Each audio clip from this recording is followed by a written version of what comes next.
Good morning, everybody. Welcome to our first video legislative report we can review. As you know, I'm David Fraser. This is Bob McLaurin, and we've had an exciting week at the Capitol. Bob, why don't you give us kind of an overview on what's taken place so far, how many bills have been introduced, what's still alive? All right, thanks, Dave.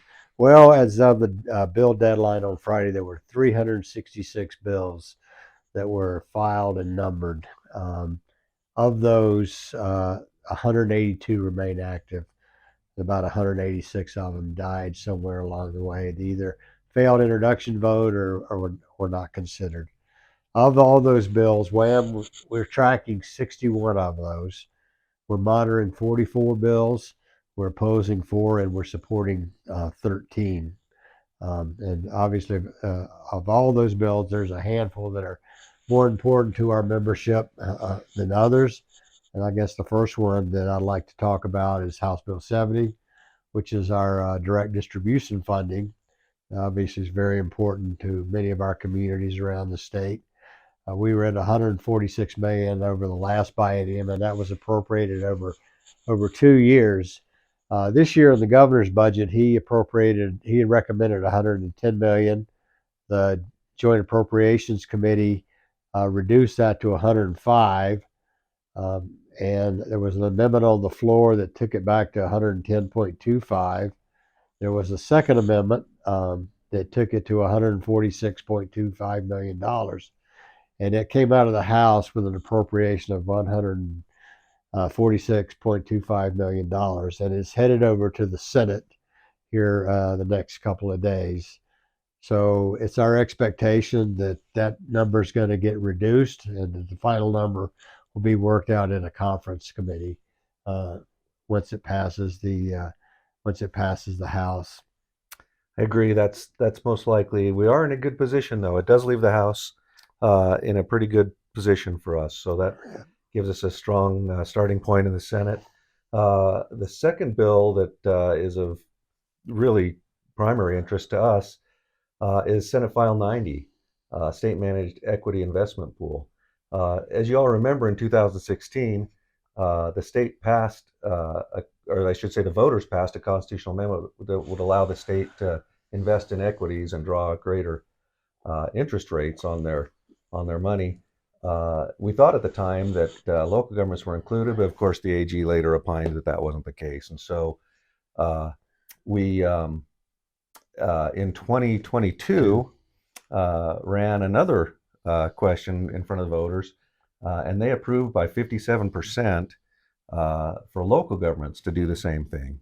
Right. That does require some legislative follow-up, and this does really kind of one of potentially 3 things. Senate File 90 would create a new state pool that would be managed by the treasurer. The local governments could invest in. It would be a higher yield, kind of longer term investment pool that would be invested in equities. It's anticipated, and this bill would do that one simple thing. It's anticipated in the interim, the discussion would continue, and that we would maybe look at cities being able to do that on their own, or through a financial manager, privately instead of through the state. But that discussion will be in the interim. This bill again just creates the state pool. Yeah. And just to follow up on that, Dave, that bill is up on third reading in the Senate today. It's not on the consent. It's one of the 2 bills on third reading. It does have to pass by 21 votes because it was a constitutional amendment. A simple majority will not do. Now, it's the introduction vote, it passed 27-4. So I think we're in good shape, but we have to pass third reading, then we'll head over to the House. Nothing's at the finish line yet, is it? No. I guess the other thing I'd like to talk about, Dave, is the ARPA bills. There were a number of ARPA bills that were introduced that reappropriates some of the ARPA funding that was received last year and not expended. The ARPA bill died in the House. There was a identical bill in the Senate File 132, introduced by Senator Salazar, that would reappropriate a lot of that money. And The most important part of that bill is there's $54 million that's going to go to LSI for water and sewer grants to help offset some of the cost of inflation. And that bill will be introduced in the Senate this week. That's great. They're also, of course, working on retirement increases in our contributions to the retirement funds. There's two bills on two different plans, one for police and one for the primary retirement plan. The bill on the primary retirement plan would be a 1% increase spread over 2 years, so a 0.5% a year. On that plan, or on that bill rather, cities could either split that with the employee or pay the whole thing themselves. Cities would be required to pay at least half of that 1% increase themselves. On the police fund, they're looking at a 5% increase in its original form. That was all at once too. We're working to try to split that so it hits in 2 years, like the other one does as well. And I believe, Bob, that one also could be borne entirely by the employer or split with the employee. But that bill died on Friday afternoon. It was not considered by the House. The House which one? The police bill? The police bill. Okay. So it will be coming back. WRS will be bringing that back next year.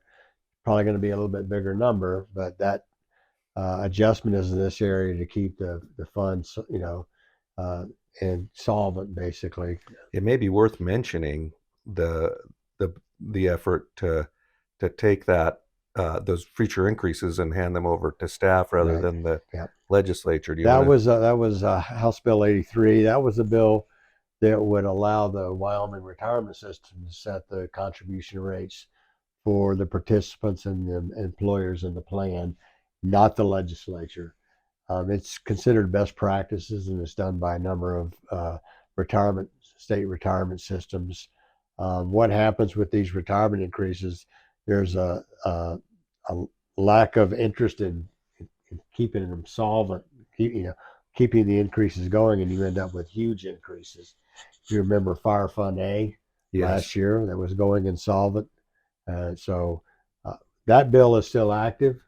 Whether the legislature passes that remains to be seen, but that is still out there. Yeah, we kind of experience the same thing locally when we look at things like water rates.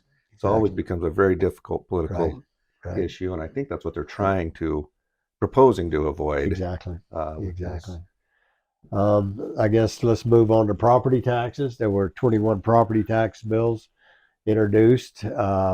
As of Friday afternoon, there are 13 still alive. And we're actually heading over to a revenue committee meeting here in just a couple of minutes to testify on another one. It remains to be seen how all this is going to work out.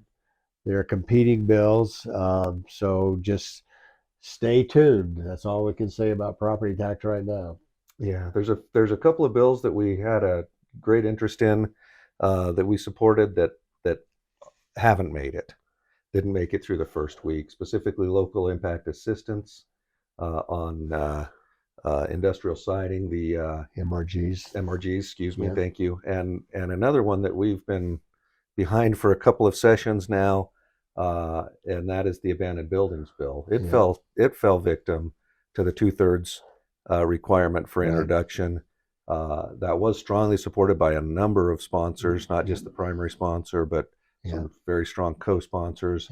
I visited with the sponsor, Representative Sherwood, and she is intending to bring it back again next session. I think next session it'll have a better chance when it doesn't require the general session. It's a very good bill, and it generally takes, as you know, Dave, 2 or 3 years to get something done. It's not uncommon to have to take a few. Why don't you tell us a little bit about what's coming up, what kind of deadlines we're looking at? Well, before we go there, there's one more bill I wanted to mention that our membership will be interested in. You bet. And that's the contractor licensing bill. Thank you. This is a bill that's coming out of the governor's office that would basically require cities to recognize contractor licensing from other cities, basically a reciprocity agreement. The bill as drafted has a lot of problems, but it's a high priority for the governor. We've engaged the state building officials, and we're trying to work an amendment that would make it workable for our cities and towns. if we can't get there, we'll oppose that bill. But right now, we're monitoring it. We're trying to work with the governor's office to be a constructive partner, but we'll have to see how that amendment shakes out. So I think those are the major bills. But what's coming next is the next deadline for bills is Wednesday. Any bills, if they're not out of committee by Wednesday, that's going to be that's the next They'll be deadline. dead by definition. They'll be dead. Yeah, if they're not out of the committee of the House of Origin. And then I think the biggest thing for us is watching Senate File 90 get that third introduction or get that third reading in the Senate. Then we're going to have it's going to have to be introduced in the House, and then House Bill 70 is going to have to be introduced in the Senate. So those are the bills that we're going to be paying most attention to in the next 5 days. Excellent. Thank you, Bob. Appreciate the good work you do. We appreciate you as members for the support you give us in doing the heavy lifting over here. We know that your individual contact with your own legislators makes a big difference in our success over here.